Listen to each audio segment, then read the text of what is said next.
Number 6. Loss. I am standing, but I don't feel my work boots touch the ground. I don't feel my arms. I don't feel the cold grasp of the warehouse that startles me awake every shift.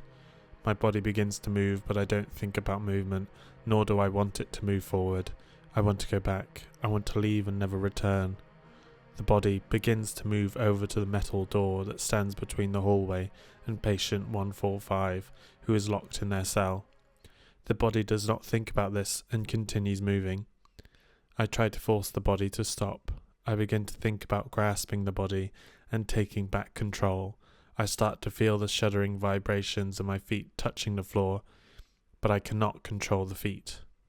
The body is now at patient 145. The thoughts of her standing near the bar, her dark long hair streaming down her face, making the body hesitate. There is still some connection. I let that thought ruminate through as the body makes its way to the centre, not a sign of patient 145. Then I see the black hair run towards the bars, almost headless in the darkness. The hair-raising screeches stop the body in its tracks, its arms twitching in muscle spasms. You have to let me go. I hear phantoms locked in here all night and day, screaming in pain and anger. I begin to smell something, the smell of burning bodies crawling through my nose into somewhere I reside.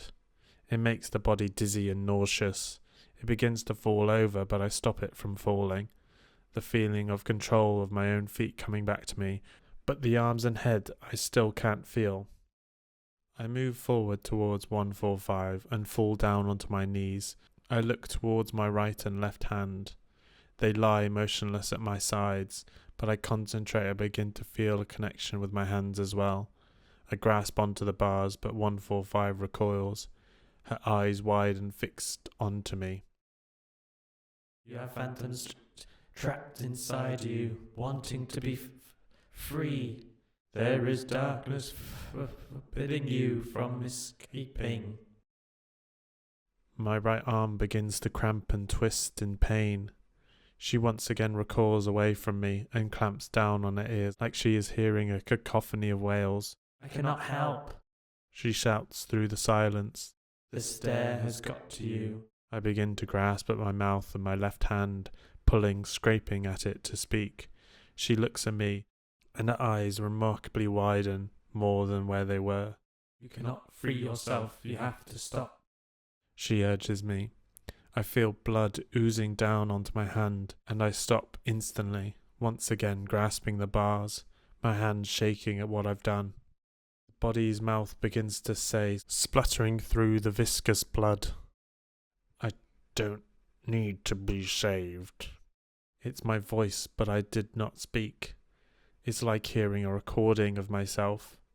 The body begins to stand up and move, but my left hand still grasps to the bar, stopping it from moving any further. Patient 145 stands up and moves towards me with a frightened, worried look on her face. What has happened to you, Mark? Don't call me that. The body begins to fight against me, rotating at such a speed that it loosens my grip slightly. I still remain stubborn and hold on to the burning agony. The body begins to speak to me in my voice, but a darkness resides behind it. Oh, Matt, you must let go, or you'll be locked in your prison cell forever. My grip remains firm. The body lets out a sigh. So be it. The body begins to turn. I hear a loud crack and a snap as the left arm I once controlled is dislodged from the shoulder socket, and I lose the feeling of the arm, wishing the pain to appear. But nothing. I lose the body I once resided in. Number 7. Automaton. The body moves away from the wailing cries of patient 145, its left arm swaying from side to side limp. Hey, hey. Patient 25 in his croaky voice brings me back to the bright prison cell, the loud snapping of his fingers banging through my eardrum. I want to cover my eyes from the blinding light, The now glares at me, but my arms have been binded around me. When I recover my eyesight, I realise I'm in a straitjacket. Patient 25's grizzled face watches over me. That was quite the silly stunt you pulled off there. He continues with an exhale of breath. Luckily, the body doesn't need its arms for a while, enough for that little injection to work its magic. He bends down even further, grasping my shoulder and head, sitting me upright. Well, now you could have got your body back by now if you obeyed my commands. We don't need you at this moment to finish this mission, just the body. The two faceless guards are standing behind patient 25. 25 is crouched down to meet my eye level. He looks at me and becomes straight-faced and serious from once his jovial, crazed manner, and begins to talk. But Matt, you must understand the ultimate end goal, the final mission. We are aliens. You are now, well, will soon be an alien. He chuckles slightly. You cannot run from the aliens infesting you as we speak, taking bits that they need and bits they don't. You are the saviour.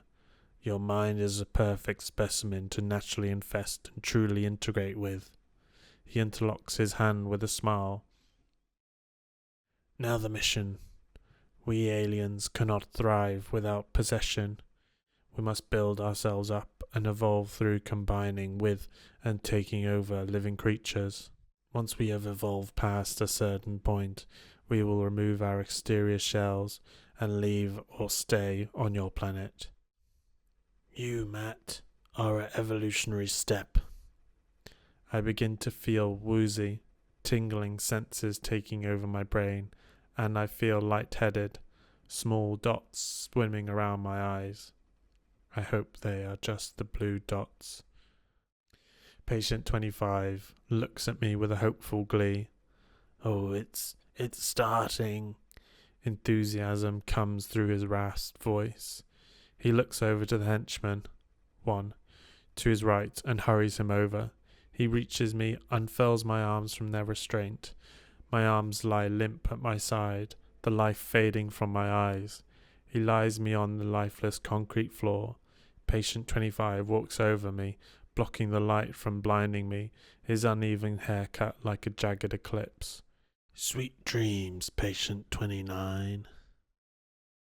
His voice echoes out through my ears and morphs into a giggling that I recognize instantly as Peter's. And then patient 25's silhouette changes to my child's silhouette, blocking a natural and warm light that I haven't felt for a long, long time. The sun. Peter? I say, surprised to hear my own voice. It's raspy and tired. Dad, why are you lying down? Peter questions me with a slight tilt in his head out of curiosity. I needed to rest. Come play, his childish enthusiasm hitting me. I don't think I have the strength, Peter, I say with an exhale. I begin to sit up slowly on a couch I recognize as my own. I'm sitting in an open, airy living room. I grasp onto the couch, feeling the soft cushion underneath me. Let your dad rest, Peter. He'll come play with you soon. I hear the soft but confident voice of Stephanie walking in from the door to my right, her long brunette hair cusping her shoulder. She kneels down to Peter's level, grasps his shoulder, and kisses him on the forehead. Go play outside. I'll get your dad to come play with you, she says with a smile on her face. Okay, we can play soldiers, Dad, Peter says as he turns back to face me. I look forward to following your orders, Captain Peter, I reply, giving a subtle salute. Peter runs away to the door. Whoosh, whoosh, the sound of Peter mimicking an aeroplane. He sways side to side, flying away to the outside. Stephanie looks at Peter as he falls out of sight and into the garden. Stephanie lets out an exhaustive sigh, moves over to the couch and collapses to the side of me. Her face is turned towards the door that Peter flew out of. I put my left arm over her and grasp her in close. She grabs my forearm.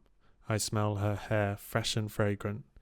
I give her a kiss on the back of her head as Peter plays outside, the sound of his imaginary war scenes crashing in ever so often. We stay in this position for minutes, content, silent and happy to grasp each other once again and rest in the moment. You have to come home, Matt. Stephanie breaks the silence. She turns around to face me, her bright blue eyes staring through mine into every weakness I possess. I begin to cry uncontrollably, hiccoughing. Stephanie grasps my face and looks at me with a smile. My cries slowly stop. Her smile does not falter. Peter needs a soldier. She kisses my wet lips, giving me that strength that she was looking for. My cries subside as we grasp each other. I'll get outside and bring him home. Yes, sir. I push myself over Stephanie to the ground where I stand up and walk over to the bright sunlit door to the outside. Before I can make it to the door, the living room fades away, and I am plunged into a harrowing darkness. Stephanie? Peter? I begin looking around, trying to find something, an object or anything. I see a small glass vial in the middle of the room, the tadpole-like creatures that patient 25 injected, glowing a blue ominous colour that shimmers through the darkness as it swirls in patterns in the vial. They are bigger than when they pierced into my skin. I slowly move with uncertainty towards the vial. The closer I get, the more I feel a low vibration reverberating my bones. The pulsating gets louder and begins banging my eardrums every 2 seconds. I reach the jar and kneel down to the tadpoles, their heads growing slowly, ever so slightly as they swirl. I begin to have awful thoughts, making me feel nauseous. They flow through me, moving, growing inside of me.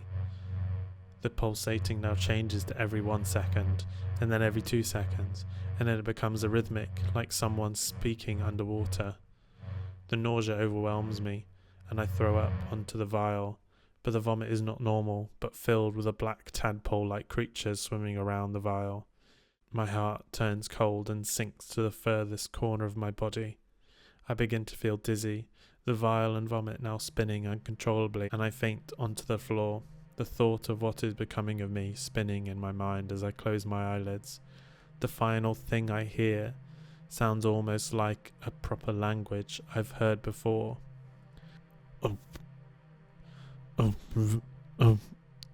Recall.